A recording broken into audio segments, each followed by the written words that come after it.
Bem-vinda, Mariana. Obrigada, bom dia.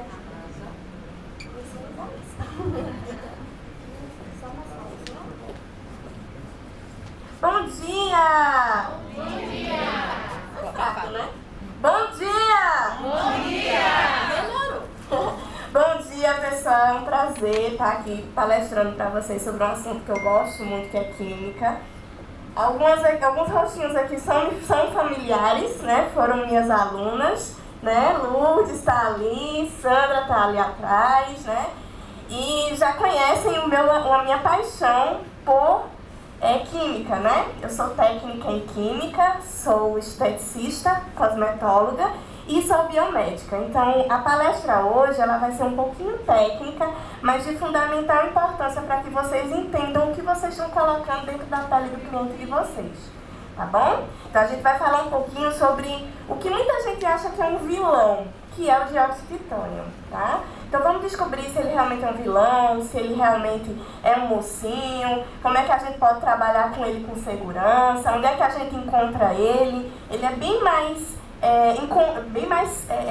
como é que eu posso dizer, fácil de ser encontrado do que a gente pensa. Não é só nas tintas, não é só nos pigmentos que a gente encontra ele, tá? A gente encontra ele em várias coisas no nosso dia a dia, ok? Bom, o nome da minha palestra é Dióxido de Titânio e seus efeitos a curto e longo prazo. Então a gente vai entender como que ele age no organismo, qual o efeito dele quando a gente aplica numa tinta de micropigmentação, qual é o efeito dele na hora, qual é o efeito dele daqui a 1 ano, 2 anos, qual a profundidade que a gente tem que trabalhar ele, tá bom? Então aqui, algumas características é importante a gente saber sobre o dióxido de titânio, tá? Primeiro, a sua formulação química é TiO2, tá? Ele tem 2 moléculas de oxigênio, ele é uma química estável, tá? Ele não apresenta toxicidade, isso é muito importante, porque existe até algumas reportagens falando sobre que ele pode causar câncer a longo prazo, mas ele é estável. Vocês vão ver mais na frente o amarelo. Ela possui essa aparência de metal, muito utilizado na indústria, tá? Como na indústria elétrica, como semicondutores, formação de semicondutores de energia, certo? É uma forma menos abundante, não é utilizada de forma alguma na cosmética, certo? Principalmente pelo seu grau de pureza. A rutila a gente tem, né, o dióxido de titânio em forma de rutila, a gente tem um grau de pureza maior do que a anatase. Então, ela somente é utilizada na indústria elétrica, né, como formação de semicondutores e materiais elétricos. Outras aplicações dele, a gente tem aí como fotocatalisador, como sensores de gás, tratamento de água. O dióxido de titânio também ele faz a purificação de água e de ar muito contaminado, tá? Também ele participa da produção de energia através do hidrogênio. É utilizado na indústria médica como próteses, pinos, dentes, enfim, ele pode ser utilizado como essa parte médica também. E na indústria cosmética ele é mais utilizado do que vocês imaginam. Na maquiagem que vocês usaram hoje, com certeza tem dióxido de titânio. No batom que vocês colocaram hoje, com certeza tem dióxido de titânio. Além dele ter características que eu já falei sobre brilho, deixar a cor mais viva, ele tem fixação desses produtos na pele, tá? Então, a base tem dióxido de titânio, o prime que vocês utilizaram, a sombra, todos eles têm dióxido de titânio, tá? Até em alguns alimentos a gente consegue encontrar dióxido de titânio, tá?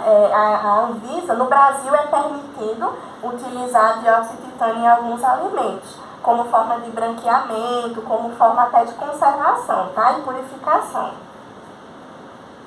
Aqui estão alguns materiais, né, que eu já falei em relação a que tem dióxido de titânio, protetor solar, pinos e próteses, maquiagem. E aqui uma característica que eu mostrei para vocês, que é a questão dele refletir a radiação ultravioleta.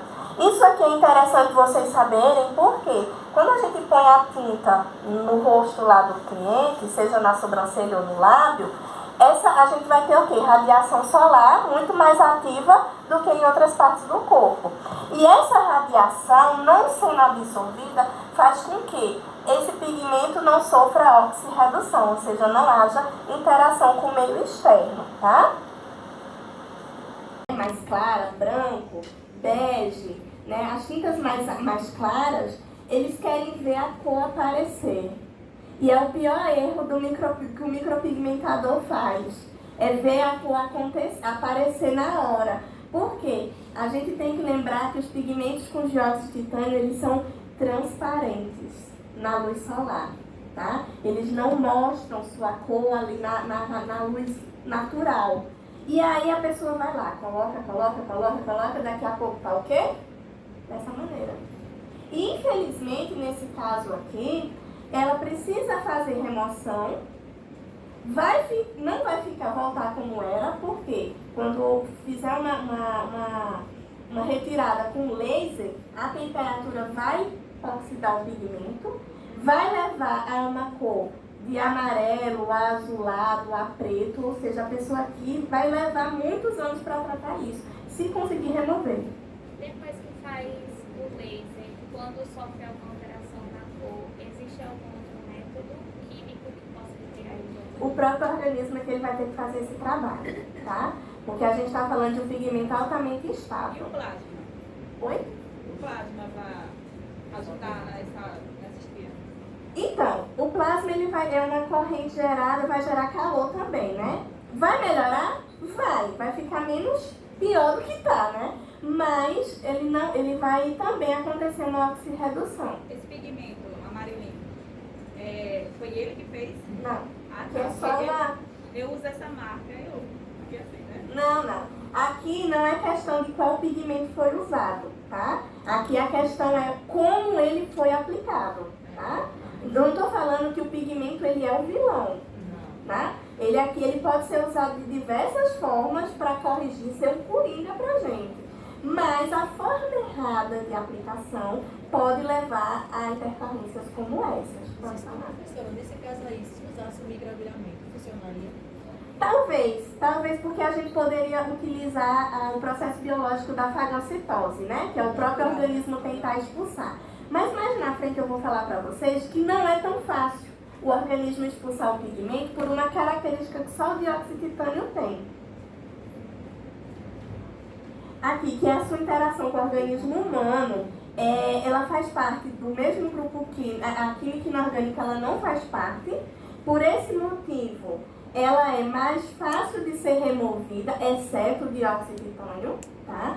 Ela é fagocitada de maneira mais rápida, porque o organismo vai entender que ela é um corpo estranho. Então, há uma oxidação, erroneamente acontece no organismo essa oxidação, e leva o nosso organismo a entender que aquele é um corpo estranho. Então, ele vai mandar para fora mais rápido, tá? Com exceção do dióxido de titânio. Esse daqui é o único que vocês vão entender o porquê. A química dele é um pouquinho mais estável no organismo, tá? Por esse motivo, ele é utilizado, por ele ser altamente estável, como enxertos, né? Como usado em cirurgias ortopédicas, porque ele tem uma óssea interação no organismo. O organismo não rejeita ele como esse enxerto, justamente por conta de biocompatibilidade, tá? O organismo ele vai eliminar os invasores de duas maneiras, tá? Ele vai eliminar esses corpos estranhos de duas maneiras. A primeira é a eliminação dos invasores, né? Através da resposta defensiva. E a segunda, ele vai modificar quimicamente os íons de proteína lá do que a gente está colocando, certo? Da química que a gente está adicionando. E vai remover esse agente. Os metais, eles sofrem, sim, oxidação junto com fluidos corporais. Eles sofrem um processo de ionização, tá? Falando quimicamente. Sofrendo, assim, modificações em suas camadas externas do íon, tá? Essas camadas, elas ficam instáveis e vai levar o quê? Eles vão procurar outro átomo para se ligar e formar essa estabilidade. Quando isso acontece, tudo isso lá dentro do organismo, depois que a gente botou a tinta. Quando isso acontece, a gente cria um metal proteína, tá? E aí, nesse caso, a gente vai ter erroneamente reconhecendo essa partícula como um patógeno do corpo humano, tá? Mas o TiO2, que é o dióxido de titânio, ele permanece estável. Não há átomos ionizados, ou seja, essa ionização não acontece. Os átomos das camadas não são alterados e ele vai assim permanecer erroneamente invisível ao tecido. Por isso que ele é considerado biocompatível com o corpo, tá? Não é porque a química dele ele não é reconhecida pelo organismo, é por esse motivo, tá?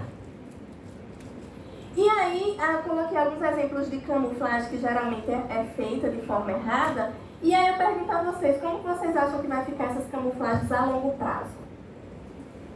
Né? Então aqui na primeira foto, só para finalizar, a gente vê uma sobrancelha, ó, uma feita em cima da outra. A pessoa tentou camuflar com um pigmento aqui e com o tempo isso aqui ele vai começar a ficar oxidado, ou seja, amarelado.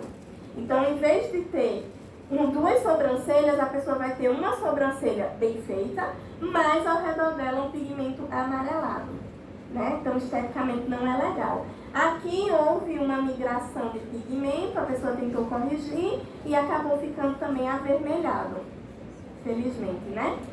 O dióxido de titânio ele pode ser usado também para pequenas correções, tá? Lembrando sempre, gente, quando a gente usa o dióxido de titânio na parte visível, na parte do rosto, da face, é muita cautela. Por quê? Profundidade é importante, a questão de você usar peso de mão, porque esse pigmento, quanto mais profundo, maior a questão de oxidação dele no organismo. Então ele vai ficar amarelado, vai ficar azulado, vai ficar preto. E aí a gente sabe que para remover é muito mais difícil do que uma tinta comum, ok? Bom, gente, a minha palestra foi sobre isso, tá? Espero que eu tenha sanado um pouquinho das dúvidas. O meu material sobre isso é bem maior, mas já estão ali me reclamando do tempo. Depois, quem tiver dúvidas e quiser saber mais sobre esse material, pode me mandar um e-mail ou um direct no Instagram, que eu passo material para vocês darem uma estudadinha, tá? Tudo baseado em artigos científicos americanos e europeus, ok? Obrigada! Eu não falei, gente? Ela não arrasa. Muito obrigada. Muito obrigada. Gente, tudo isso a gente deveria saber logo no início, antes da micropigmentação, da gente meter a mão em qualquer cliente, não é isso? Deveria ser a base, deveria ser esses conhecimentos primeiro, para depois ser um design olhando para micro, né? Porque as pessoas iniciam pelo design e depois já vai logo para dentro da micro. Isso deveria ser um curso iniciante, que fizesse parte do iniciante de um curso de micropigmentação. E até eu vou deixar até uma deixa aí para vocês. O que é que vocês acham de convidar a doutora para os cursos de vocês, né? Antes de iniciar, chamar a doutora lá, convidar a doutora para a doutora ministrar aí um curso, dar um curso no início do curso de vocês, né? Antes de iniciar o curso iniciante, a doutora ir lá e falar sobre o dióxido de titânio, que é muito importante antes da micropigmentação. E tem muitas outras coisas além do dióxido para a gente entender dentro do frasquinho de tinta, tá, gente?